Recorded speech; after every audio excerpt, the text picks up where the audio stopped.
Hey, chicas, welcome to Red Lips Real Talk Podcast. I'm Jasmine. I'm Jessica. I'm Monica. I'm Maritza. And I'm Deibys with a Y. Get ready. Somos Latinas from South Florida. Bringing you real talk on life, love, and everything in between.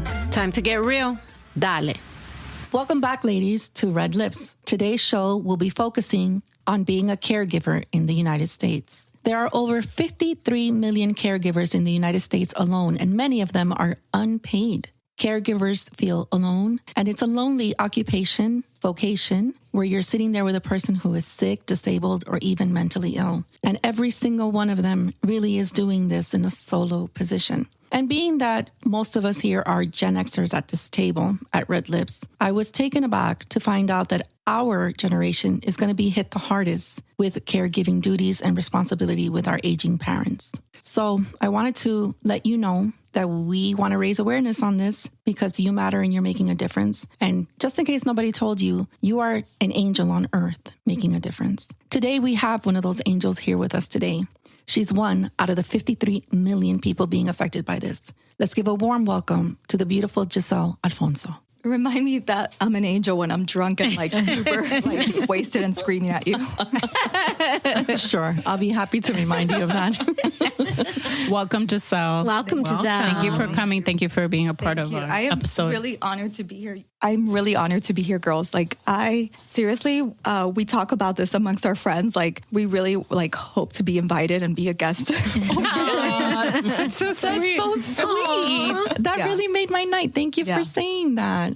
We're really happy to have you here. Thank you. So, Giselle, I would like for our listeners and for everyone here on Red Lips to get to know you a little bit better. So why don't you just tell us a little bit about yourself? Have you always been a Miami girl, a Miami native? Yeah, I'm 305 till I die. I mean, this is real. Born and raised in Miami, in the city of Miami, which, just so you know, driving an hour and a half in traffic, I realized wow, Miami's so big now. It's crazy to think 40 something years ago, we were almost like a small, not a small city, but we were still a small town. Yeah. So growing up here, raised my whole family's bunch of Cubans, bunch of Miami Cubans. They came here as children. My parents and my grandparents, brought them here in the 60s. So yeah, they've been here how we say, we built this town. Right. No, absolutely. There was nothing here before us. How do you think this being a Miami native shaped you today? So definitely culturally, it's different here. I mean, everyone says Miami's another country, but it really is. This is nothing like the rest of the U.S.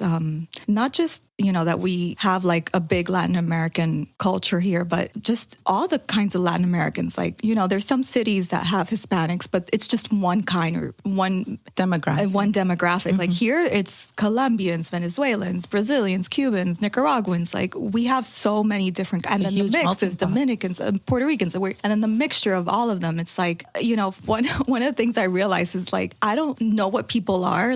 I don't know if they're if you're Black, Chinese, white, whatever you are, I just assume you speak Spanish. Because you're in Miami.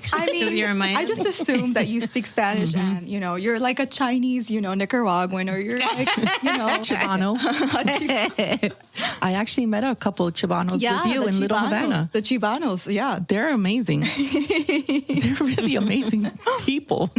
So I'm going to ask you a silly question, but what is, Miami, I think, has a love-hate relationship. So what is one thing you love about Miami and one thing that you really hate about Miami? So I love the food, obviously. That's a big, part of the culture here. And then what I hate, we have we're rude.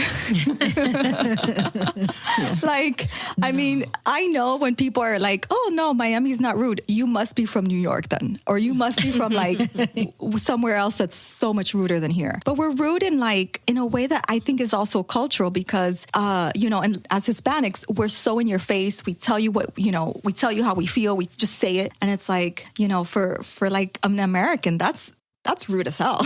Yeah, I could see that. Well, didn't they say that Miami had the rudest drivers? Yeah. Oh, yeah. So. Yeah, I'm one of them. I'm one of them. I'm proud to be one. I'm sorry. I'm proud to be sorry, not sorry. I mean, we're the people that the minute the light turns green, you're like, Yeah. I know, guilty as charged. So a little birdie told me that you do some type of Britney Spears, angry Britney Spears, or... Oh my goodness, Britney Spears is never angry. I mean, she lost custody of her 2 kids and she didn't even care. I'm just kidding. No. I love Britney.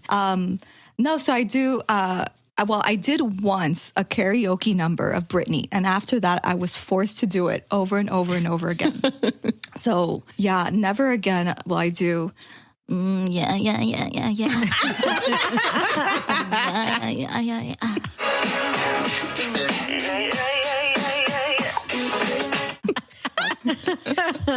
That was good. That was You know why? I was there when it happened. Yeah. Every karaoke, they're like, Brittany, come on. Come on, Brittany. That's the best. That was good. That was really good. That's actually very good.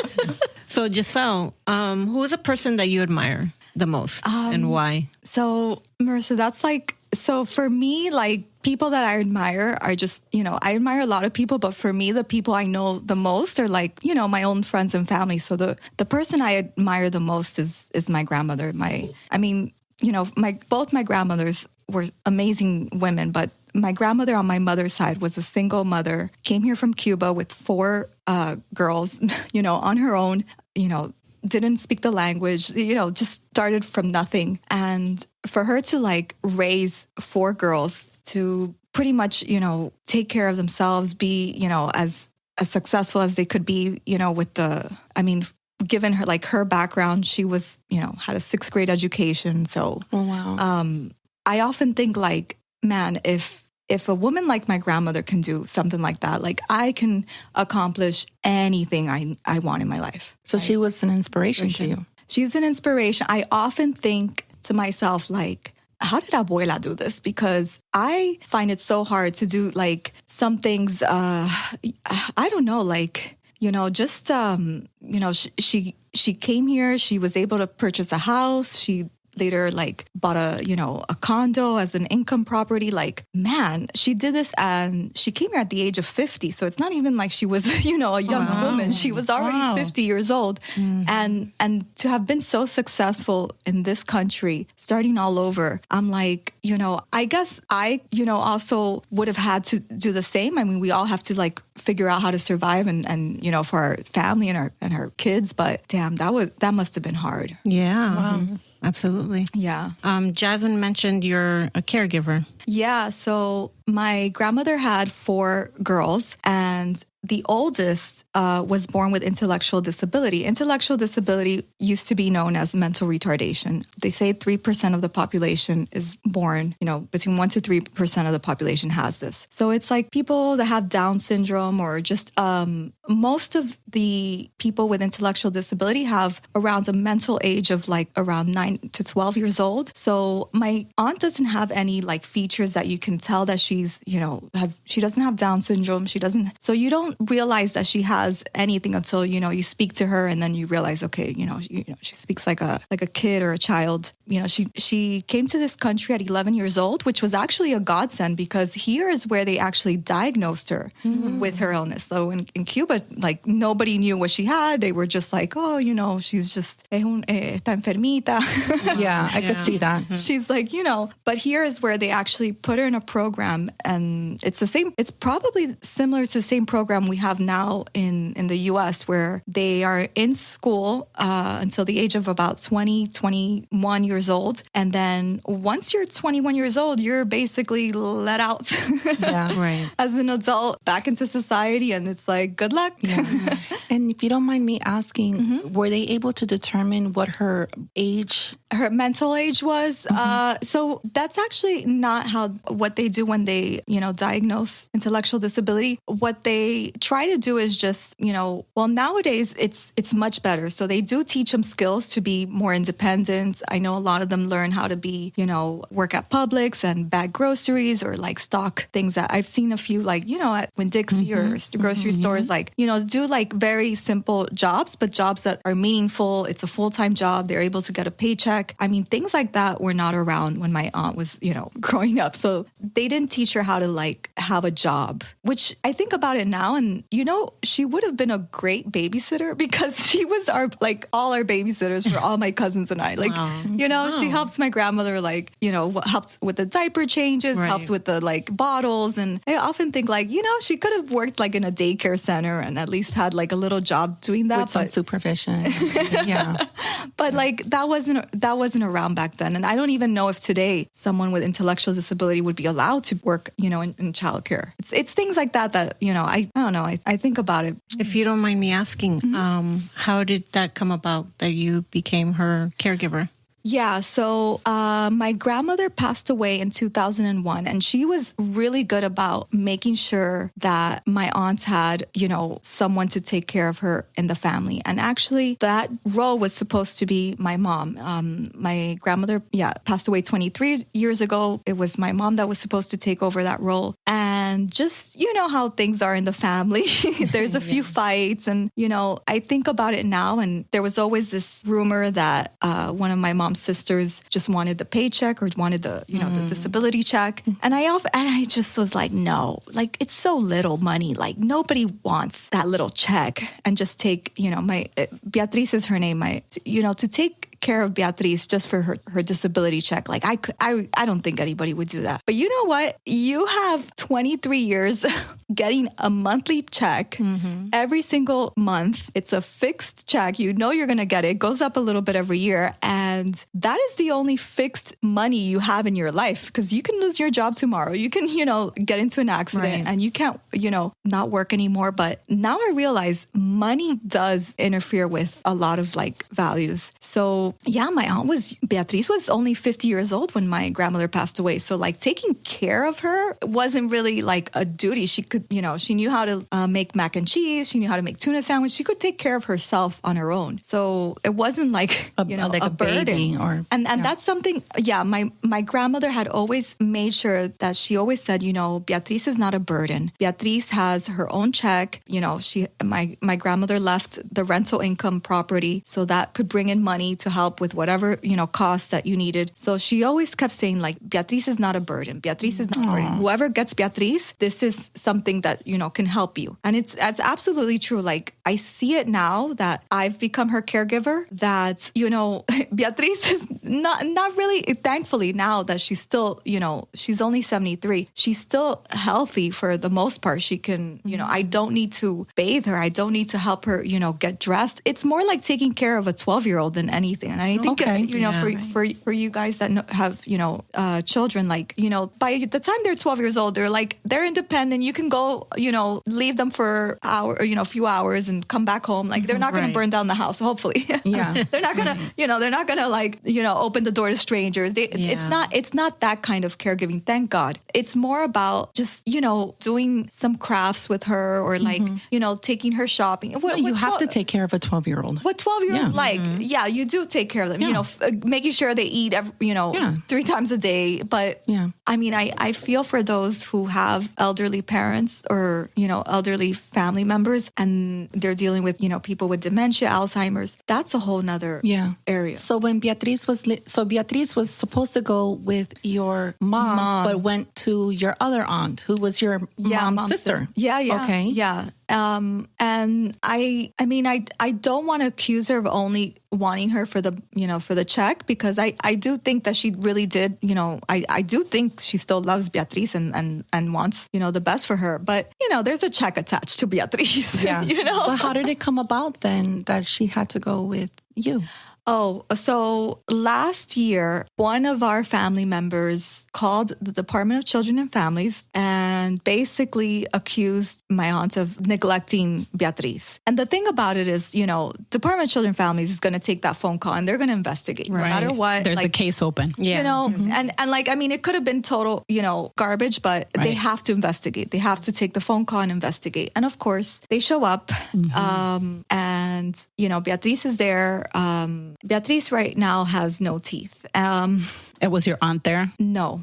She was alone? No, luckily she wasn't alone. Her, my aunt's husband was there. Okay. So, but the thing about it is like when you meet Beatriz, you know, one thing you realize is like, okay, she's missing teeth. So there's obvious, you know, neglect in her dental care. She has alopecia, so she's missing hair, which honestly, Beatriz has always had balding. No, I want to say it's I want to be politically correct with the term, but we call it kinky hair. You know, for people that don't know how to deal with like that kind of hair, you just put a wig on. Okay. So Beatriz has always worn wigs because you know we don't know how to like deal with that kind of hair and you know the very very tight curls. So you know she's always worn wigs her whole life and so when she started losing her hair, it's like, okay, well, she wears wigs anyways. It's actually hereditary, the alopecia. But of course, the Department of Children and Families investigator comes in, sees she's missing hair, she's missing teeth, she's very pale. She's wearing like some clothes that have stains on them because, you know, when she eats, she spills, you know, like, you know, when she eats ice cream, she spills on her clothes. So, of course, first impression. The worst impression. And on top of that, my aunt, her caregiver, doesn't show up. It's my aunt's husband that's there. So it's looking back on it, you know, my aunt, the one that's taking care of, was taking care of her, has her own mental health issues going on. Oh, really? So I think when you're unable to take care of yourself, it's very difficult to take care of someone else. Yeah. So her husband was helping take care of her and then also of Beatriz. So it's too much. My cousin calling Department of Children and Families to report her as neglect, that didn't help. I mean, it took me a while to be like, you know, let's put that in the past. Like I wanted to like kill him, but in reality, like how do you deal with someone who's not willing? Could have just come to talk to you guys, right? Yeah, right. Like you don't rat your family out. Yeah. What the hell? Yeah. Like, you know, you talk to your family, you let them know like, yo, what's going on? Yeah. We need to take care of Beatriz. She needs to get out of that house, but not in that way. And the way, so my mom, she hates anything to do with the government and like being involved. Like, so when, you know, the Department of Children and Families is calling her and saying like, okay, are you going to take her? We're going to have to do, you know, checkups on her and like go inside your house. And she was like, hell no. like my mom has her own Asperger's and all that. So she's like, no, I can't take her. And I didn't know your mom had Asperger's. Yeah. Oh, wow. Yeah. I mean, that's her excuse for being a bee. Oh, okay. That's what I always say. No. Okay. No. The thing with Asperger's is like, so it sounds like people are being a-holes. Okay. But they're just Asperger's. Right. They don't have a filter. It's so hard. It's so hard. But so she was like, no, I can't do it. Put her in a nursing home. Like, and again, it sounds like she's being a bee, but it's not. It's just, she can't deal with that. So I called the Department of Children and Families and I was like, who's the investigator on this case? I want to talk to him and tell him, you know, I'll take her. Wow. I'm her niece. I have a spare bedroom in my house. Yeah. And, you know, I can take care of her.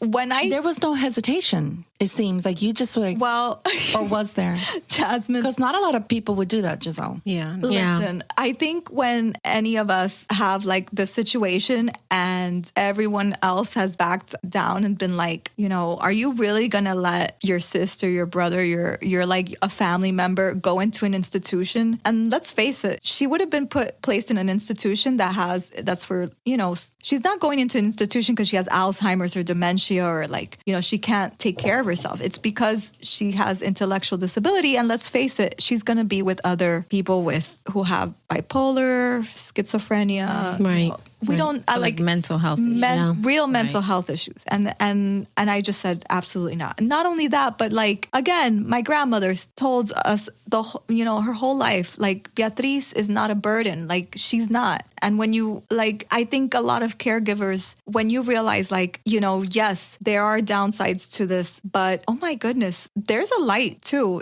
in all of this. So now you being like a young caregiver, how do you feel that like impacts your daily life, your schedule? Like how is your responsibilities? So, I mean, it's funny. Yeah. Okay. I'm young. I'm only 44, but you are young. Yeah. Yeah. You have your whole life, a whole life to live. But like, let's face it, like, so many of us sacrifice for our children or sacrifice for, our partners or, other family members. Like I don't even want to use the term sacrifice because it's not even a sacrifice. It's just, you take care of each other, right? Everyone, this is all we have. We only have each other. If we can't count on each other, like, as a society, we're screwed. But I think for me, being a caregiver is not so much of a sacrifice as maybe others, because luckily my mom does take care of her while I'm at work. So I at least have that backup. Of course, Fridays through Sundays, she's with me and I have her every single weekend. And so happy hours on Fridays are not going to happen. Some Saturday nights or some, special events, I could just ask my mom, can you take her for a few hours and I can go. Mm-hmm. But it's almost like having a child. So, so you need. So how is your schedule? As in, you said she's with you Friday through Sunday? Yeah. So she comes to your house? Yeah. She lives with me. Okay. She lives with you. Yeah. So she lives with me on the weekends, and then Mondays through Fridays while I'm at work, she stays with my mom. So okay. So I don't have to go back and forth, because actually my mom's house is a bit far, and traffic in Miami. Yes. Yeah. So my mom has been a help with that, and I think my mom stepped up because she saw her daughter, taking over. Yeah. And I think she's like, damn, that's my sister. Like, I need to help.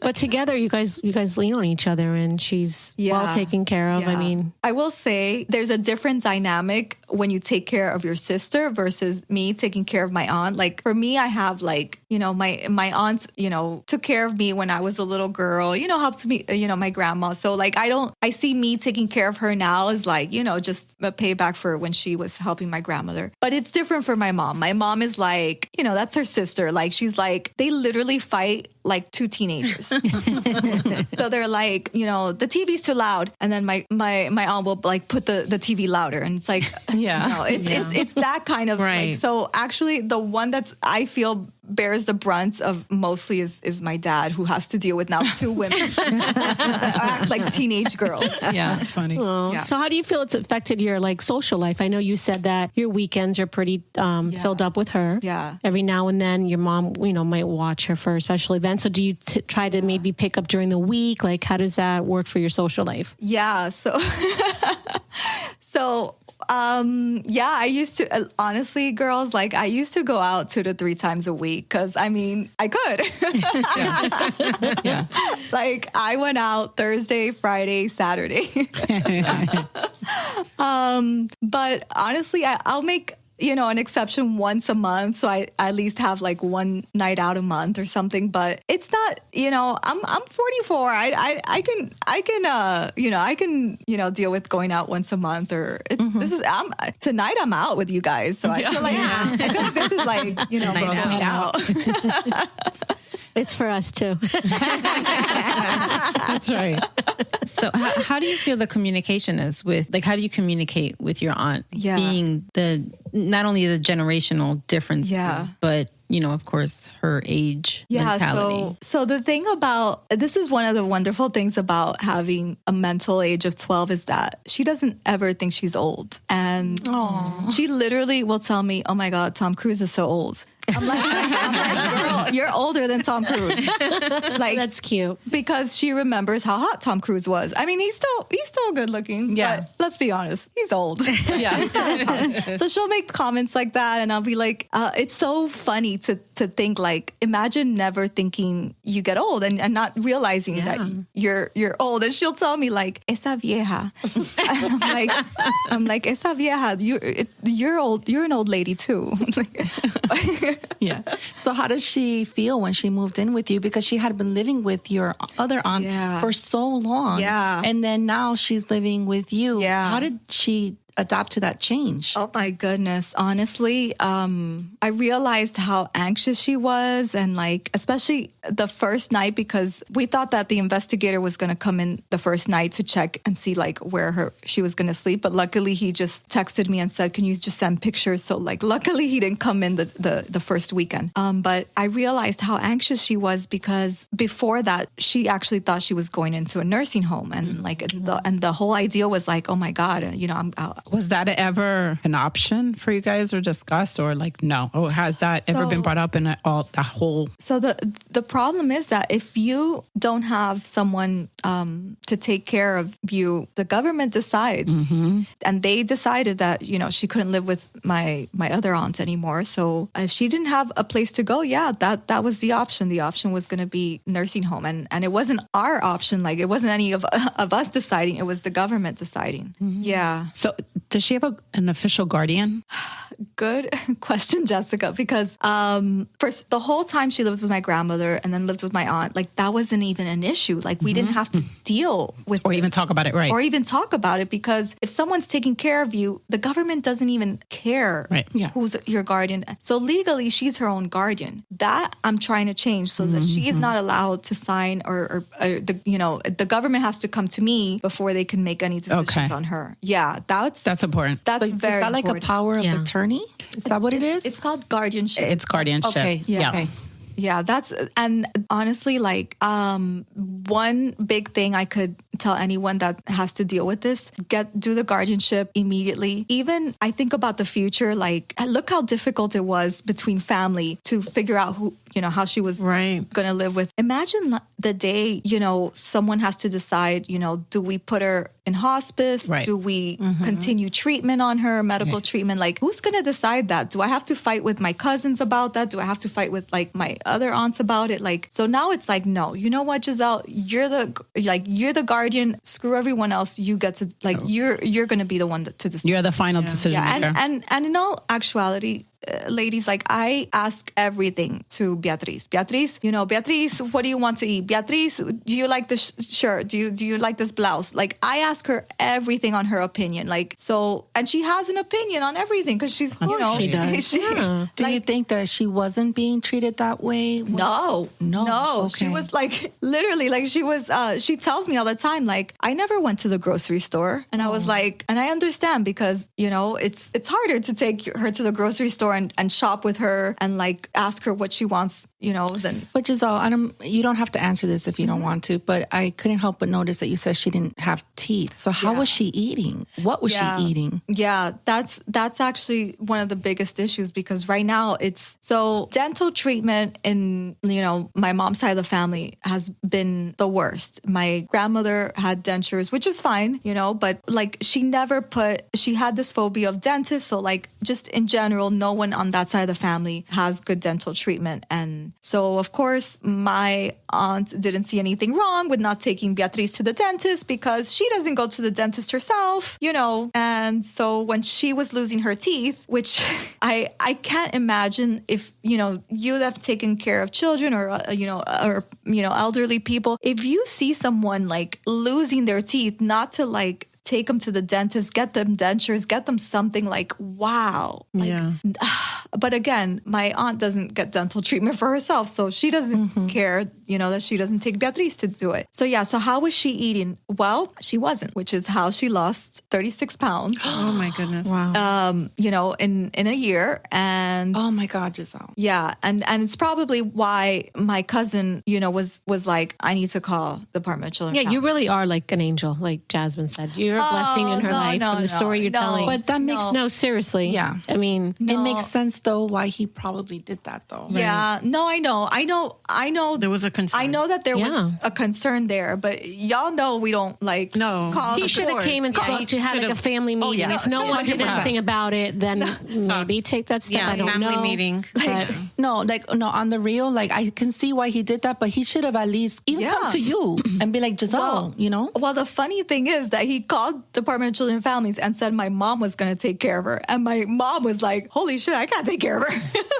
Oh, so he had a plan. And it worked. And the thing about it is, like, you call Department of Children and Families and not say, I want to take care of her. You're like, she'll it's so passing the buck. This is family stuff. Yeah. Like, I'm airing out like dirty laundry here, but it's okay. I've done a lot of that on this show.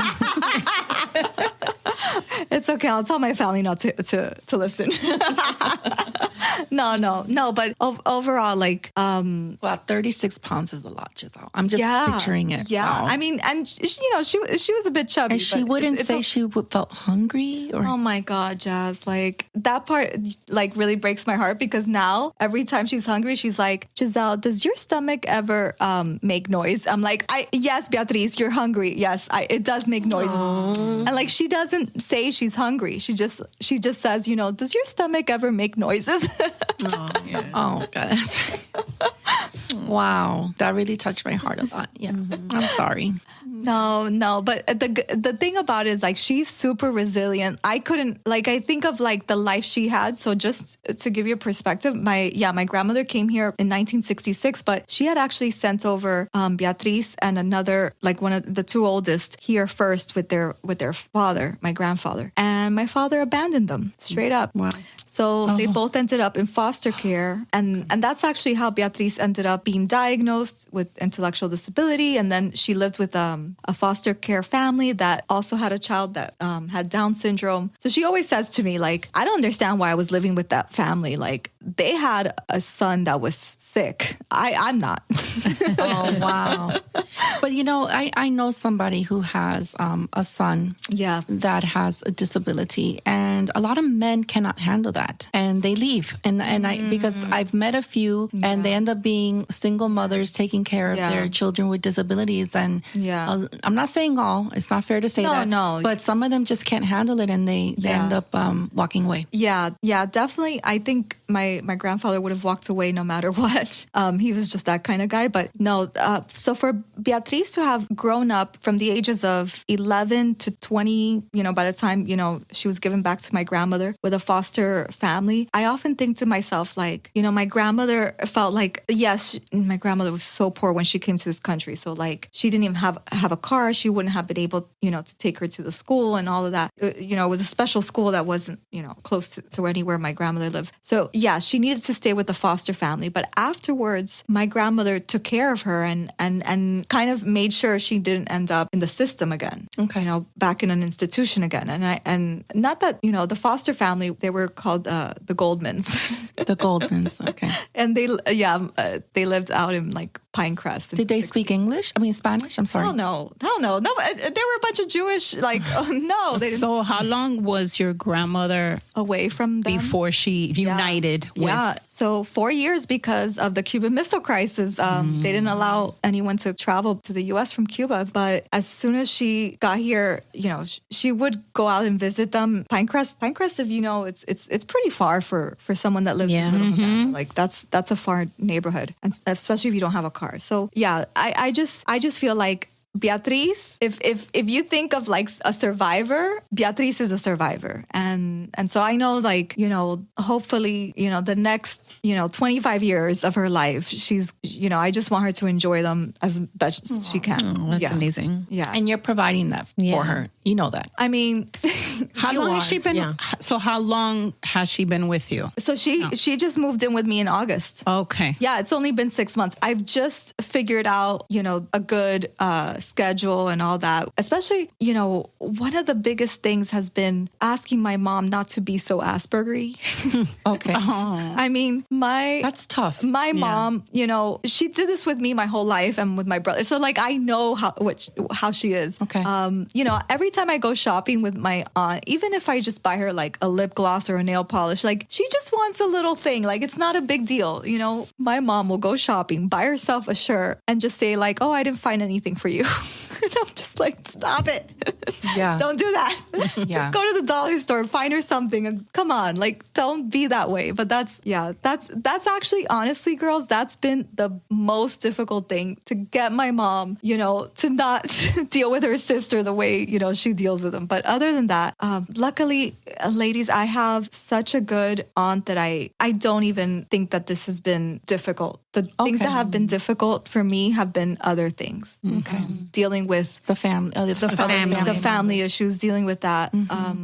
And your aunt that was supervising over her, she was with her for how long? 23 years. How did it impact her when she lost Beatriz? Oh my God. Aside from the money aspect, but let's take, how did that impact her? Because 23 years with Beatriz, that had to have affected her. One of the things that I've heard from my cousins, because she won't tell me this, is that she's grieving Beatriz as if she's dead. And I'm like, come on.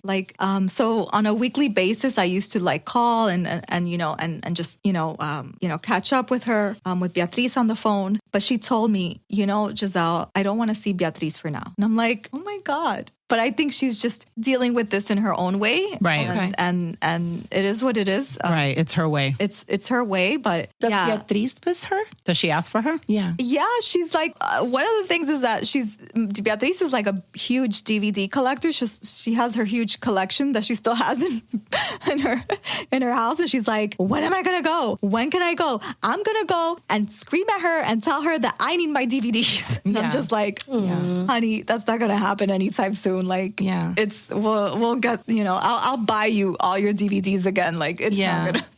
That's not going to happen right now. Wow. So in August, she told you that she wanted to, you were calling her every week. And then, so as of now, she still doesn't want to see her? Is that what I understood? Yeah.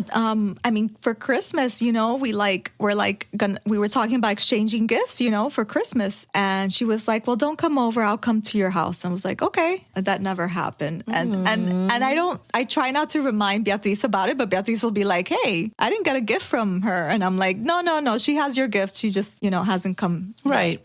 Wow. Yeah. Yeah. It's, I guess there is more mental health issues in the family than just, it's funny. Maybe you thought, it's funny to think that Beatriz is the most normal one. Wow.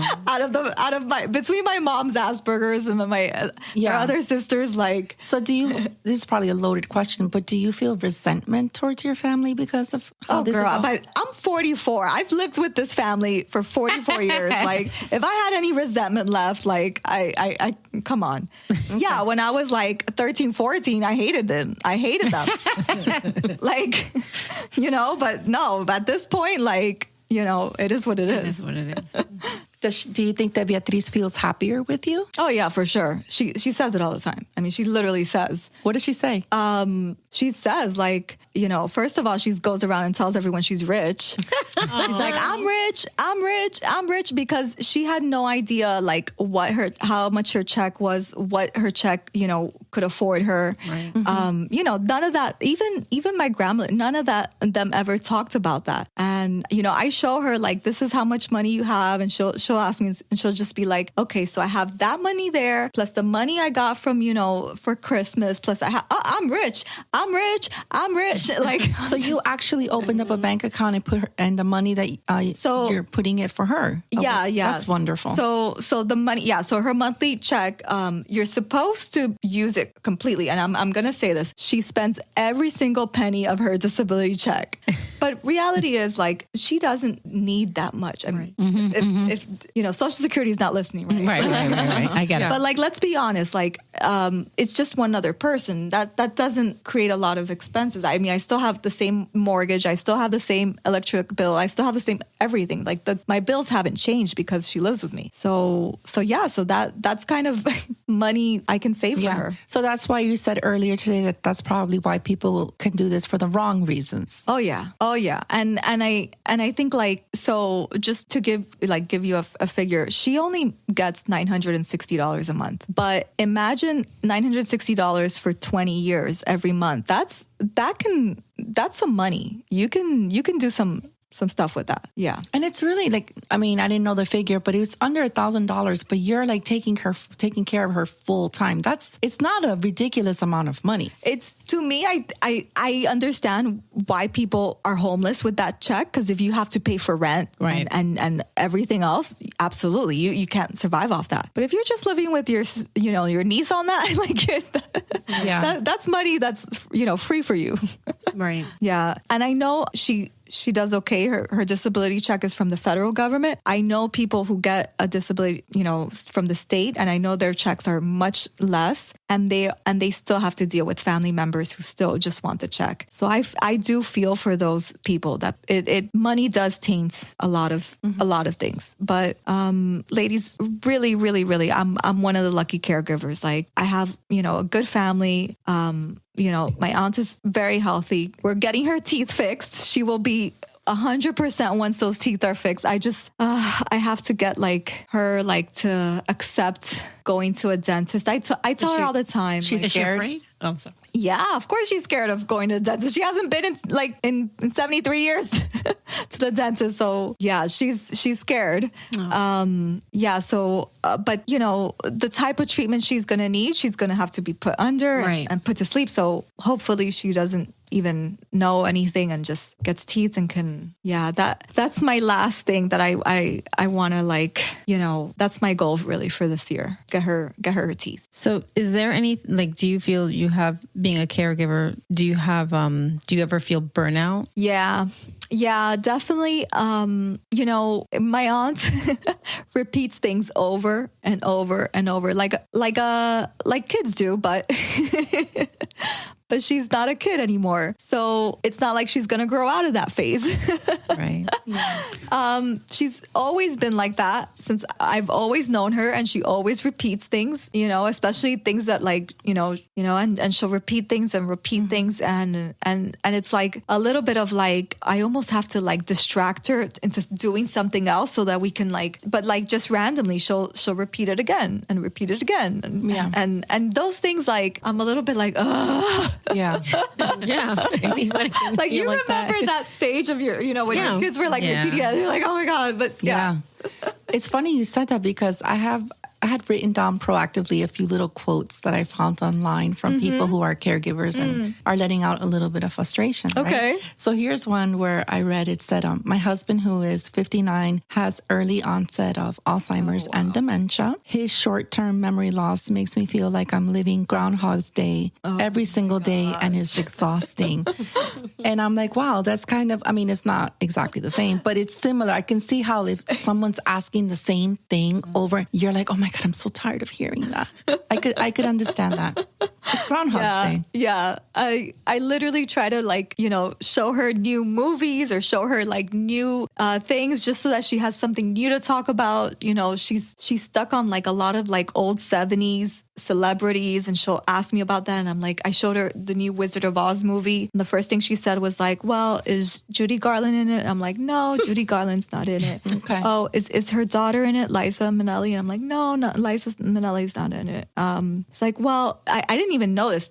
Judy Garland's granddaughter, and I'm like, no, I don't. I she knows all these celebrities so well, and I'm like, no, it's just wait till you watch the movie. It's completely new people. You're gonna love it. This and that. Maybe you should take her to go see Wicked. Wicked. Wicked is the movie she saw, and she was like, So it was Wicked. Okay. I learned, the new Wizard of Oz. I didn't realize you were talking about Wicked. I'm sorry. Yeah, so the Wizard of Oz. My bad. Yeah, I called it the Wizard of Oz movie because that's how, I don't know what I was thinking. That's how she would know. Yeah, and so it's so funny because she luckily I took her to a show that and the Wicked movie, people kind of sang and talked throughout the movie, because she talked throughout the whole movie. She was like, la rubia esa. And I'm like, Glinda. And that's she like it? That's a lot. Oh, she loved it. It was good. I liked it. She loved Wicked. I haven't seen That's it. sweet. Oh, you haven't? I was thinking, you know what I was thinking of? I was thinking of the Michael Jackson Wizard of Oz. No, she loved that one. I was thinking, come on down. She loves I don't know why I was thinking that. No, she loves all the old movies, but she only talks about those old movies. So I have to show her new stuff so that I showed her Timothée Chalamet. She's a big Timothée Chalamet fan. Like, oh yeah. At least let's talk about some new actors. Finally. So did she see Wonka? She that was cute Wonka, too. and she just saw the new Bob Dylan movie he did with. Oh, really? Oh, I haven't seen that. I love that movie. Yeah. He's actually really good in it. Excellent And she really liked, she likes Timothée Chalamet, so she loved. Well, I can see that because he's cute. He's cute, and he's her age. Absolutely. So cute. Yeah. Do you ever take her out like bowling or?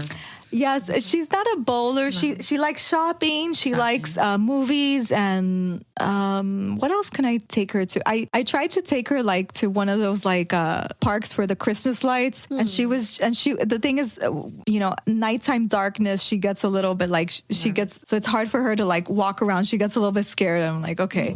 Note to self, like take her to other things that it's not at nighttime, too dark. Well, you're still getting to know her too. Right. It sounds like it's so fresh. I'm getting to know this version of her because the version I knew of her was She was living somewhere else. Was when she lived with my aunt, and I would take her out a few times, but it was just, to go shopping or something like that. But I never, honestly, I had never taken her to the movies before this. I had never taken her grocery shopping before. Oh, she loves grocery shopping too. She likes, she will remember everything we need. I don't need a list. Like she remembers everything. That's really nice because you're creating different experiences for her as well. Yeah. That's pretty neat. And the fact that I take her out, a lot of people have come to me and said, "Oh, I have a daughter like that, or I have," and like so many people have come and said that, but I never see them anywhere, right? So you go to a restaurant and how many, they're 3% of the population, and you don't see that many out. And right. It's true. And I think it's because a lot of people, just, leave them at home, Right.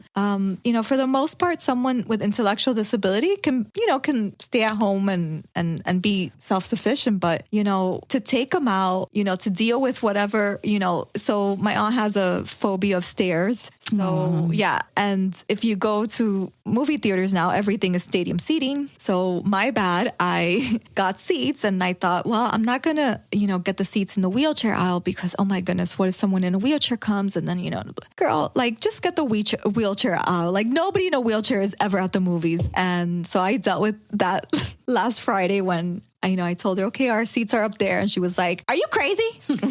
Are you crazy? I am not going up those stairs. And luckily, I know you had a program last time about Gen Z. A Gen Zer got up. Okay, the whole wheelchair aisle had a bunch of women our age. A Gen Zer got up and said, "Take my seat." Wow. Okay. Kudos for the Gen Z. Yeah. And I was like, damn. Wow. And so the women that were our age didn't offer. No, they were probably like, you dumb girl. Why didn't you just get a seat in this aisle? Like, well, there ain't none left now, so you can't. Exactly. Like, why didn't you just, I got. Shout out to the Gen Zers. Yeah. Wow. So how Shout do you out to the Gen Z that gave up their seat? Yes, if you're listening, thank you. So since we're talking, specifically about you, how do you prioritize like your own mental health, especially because this sounds like it's a whole new journey for you. Yeah. Getting to know her. How do you prioritize yourself as a caregiver? Yeah, I've noticed that.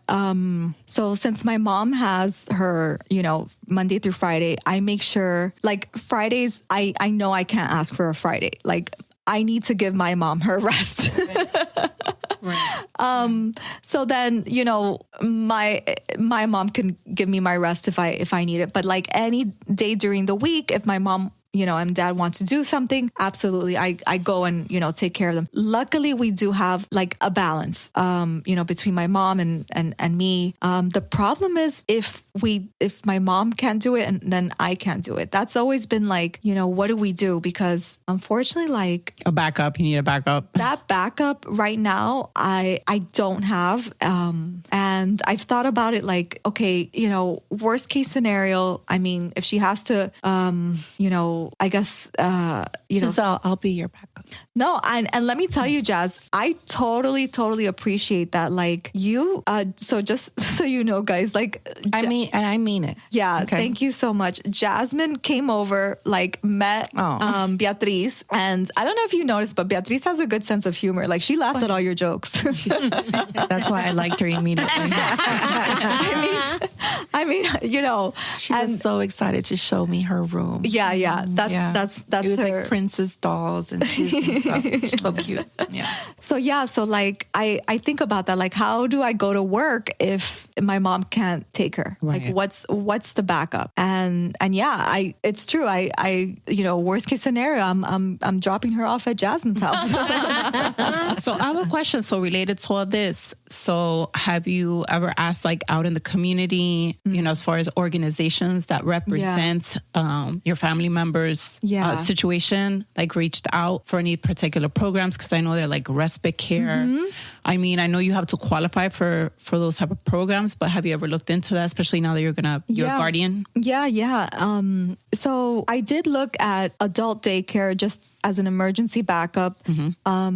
My only hesitation is that because right now she doesn't have teeth, I always think like, well, what do I do, for her to feel comfortable, like being there for, 6 to 8 hours. I know that I can bring her food and I can bring her like little yogurts and puddings and things like that. And I'm sure she's not the only one that doesn't have teeth, but I guess honestly, I think I'm more insecure about that than even she is.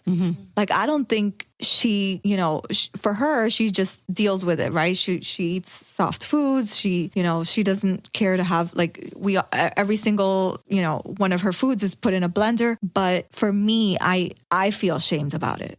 Yeah. So I have to deal with that more than she does. Yeah. And the reason so I'm asking is because she would it sounds like she would qualify anyways under the Medicaid program. For disability, and especially because her age bracket, she'd be able to go under. And, you did share with us her financial situation. And, you have to have a particular criteria. One of them is financial. And she would fall under that. So you can open the door to, this could be part of your support system, and be able to also get like, even if it's just a caregiver to come to the house for like a couple of hours in the weekend, how the Medicaid program works. I don't know if you know much about it, but they do it. And the only reason I'm also bringing it up is because my background is caregiving. I owned an assisted living facility for like 15 years, and we took care of people that Alzheimer's dementia. Okay. And I took care of my mother-in-law also. And one of the programs that we helped to put her in was the Medicaid program. And it provides you with a few hours. You kind of set it up. I mean, once you qualify and you go into the program, and I can, at the end of the show, we're going to share also for our audience, because this is a really, you're sharing a special story that a lot of people can relate to. And we'll also provide resources for people who may be looking to get some support at home, because, sometimes you fall into a situation, which happens to a lot of people. It happened to me as well. Like I need another extra hand because people work, people go to school, or you just may not have that extended support system. And so there's programs out there that, you do have to tap into, but they're out there also to provide some sort of help and relief. Respite care is part of that. Respite is just like a term used for like temporary care. So if you wanted to get like a weekend or like just a couple of hours to go run some errands, so that's available for you as well. So I wasn't sure if you looked into that. Yeah, Jessica, for sure. I want to know more about, especially the, so one of the things my aunt has told me, and actually it was when Jasmine came over and I told her, I have a friend coming over. She said to me, I used to have friends when I was in school, but I don't have friends anymore. Oh. And I thought about that. Like, I should get her into programs where she's meeting more people. And, this whole time she's, lived only with, my aunts, and now, she lives between me and my mom. But, where is her social life? Right. Like we talk about, giving up my social life. What about hers? Right. Like she, and that's beautiful because you're advocating for her. Yeah. That's what you're Constantly thinking about her. Right. It's a beautiful thing. You really, really are. But that's a great way to look at it. You're also providing socialization for that person. Yeah. Yeah. So I think about that. Even if it's, a caregiver that comes in, once a week and is like, quote unquote, her friend. Her buddy. Her buddy. Her partner. That's and we do have that buddy program. They do. Yeah. They do. And they can spend time with them doing their activities, walking with her, taking her outside and doing different activities. And you can have like a peace of mind, get a little breather and be able to run your errands. And of course, you build a relationship with that person and that person becomes very close to you, like a family member. And a lot of it, I find it too, and this has been like a very big passion for me. That's why I did it for so long, is that in the Latin culture, we take care of our own. And that's what makes us so beautiful. But at the same time, there is something else that I learned on my own that is like, it's hard for us to also give up a little bit of that care to somebody else. Almost like you have to extend your support system because you can't do it alone. Like you said, it's your community and you need to reach out because you can burn out, that little light. You want to keep it lit. That spark. You want to keep it lit and you want to renew yourself and refresh yourself and find ways that you can do that so that you can continue holding on to that torch. Yeah. Because you love her and you want to do it. And that's beautiful that you can. But being able also to build little bridges of that support network and just finding out, like they have even caregiver conferences. Yeah.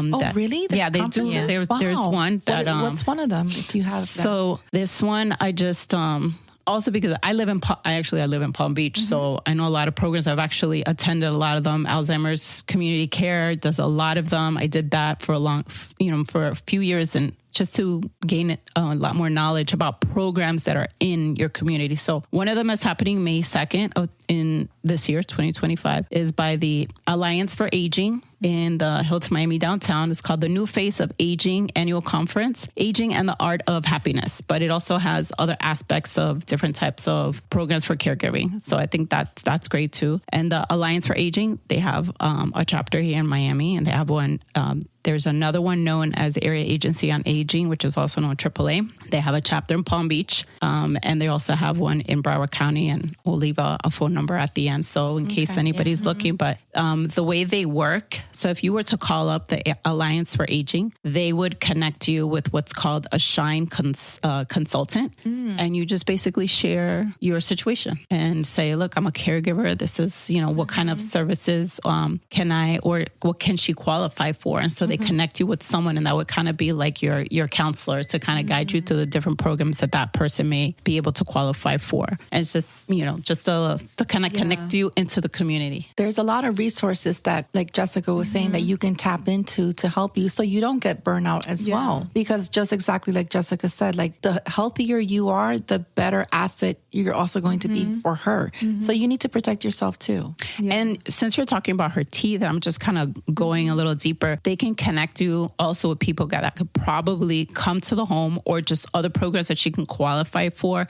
well, dental care, for things like that. And so that would be something, that'll be helpful for you. You can get resources. Yeah. Yeah. Luckily, we had to basically get her on something better than Medicaid for her dental treatment. So that's what we got her on this year. And that's great. And we're hoping that, with that. And honestly, luckily, money's not the issue. Good. At least that's our situation. The money's not the problem. The problem has been the decaying teeth, the loss of teeth, but, getting her to go to, the dentist and feel comfortable. There's been many years of neglect of that. And let me tell you guys, the dentist will see her teeth and it's severe. This is I just hope that, the oral surgeon that, finally says, yes, I'll take this on, can really help her, because it's not just the teeth that has decayed, the bone, everything. Sure. Yeah. This is severe. Yeah. So, but you're doing something about it. Yes, that's right. Before you know it, she's going to have a beautiful smile because of you. And I like that you're saying that, you want to be able to help her with socializing. and either getting her through, whether that be a caregiver that you decide to bring to the home for a couple of hours or daycare, you know, and it could be half a day. It doesn't have to be all day. And you kind of feel it out because you want to be able to build the confidence that you feel like, okay, I can leave her here for a few hours and then walk away for a little bit and have a little time to myself. But I get that, you know, and be able to feel comfortable. Yeah. That's a process too for you. Yeah. You're introducing like other now different people into the mix. So, but that's just environment. Yeah. But that's just, you know, takes time. Yeah. It's just like daycare for kids. That's right. It's true. That's how I'm looking at it too. Yeah, that's how I was thinking it. You want to make sure it's a safe place. They're well taken care of. Yeah, it's the same thing. But listen, I'm just going to keep it real. I mean, all of us are having aging parents, and you know, our parents kind of revert a little bit as they're getting older to being like young teenagers again, or like, I don't know if I'm explaining it properly. Yeah, but they become children. They kind of you have to raise your parents, basically. You do, you know, we make jokes about it, but it's a real thing. It does happen. Yeah. Even in just regular parents, you know. You know what I mean? Are you talking about your mom? Kind of. No, I love my mom, but yeah. It, you know, it's a part of life. You know, it happens. Yeah. So I did want to ask you one question. You know, just being that we've been talking about this, do you have any advice for policymakers or healthcare professionals to better support caregivers in general? Yeah. So one of the biggest things has been, I think Jessica touched on it. So you basically have to be very poor in order to qualify for a lot of these things. So what if you're just, you know, what if we end up in that situation? I mean, we worked in this country. We worked our, you know, we're okay. We have, you know, a house or property. So what happens to us? Because we're not going to qualify for that. We're going to be stuck, you know, with either having to dwindle our, you know, all our finances, all our, you know, sell our house or just, you know, to qualify for any of this. That's the biggest thing I can say is, you know, hey, you know, we have an aging population. We, you know, a lot of us are going to be in this situation. Do we have to end up, you know, completely desolate in order to, you know, have a caregiver come to our house? That's a good point. Yeah. And there are loopholes. I mean, are they legal loopholes, Jessica? They're loopholes. I'm just going to leave it at that. I'm just going to leave it at that. We'll talk after. But I agree with you.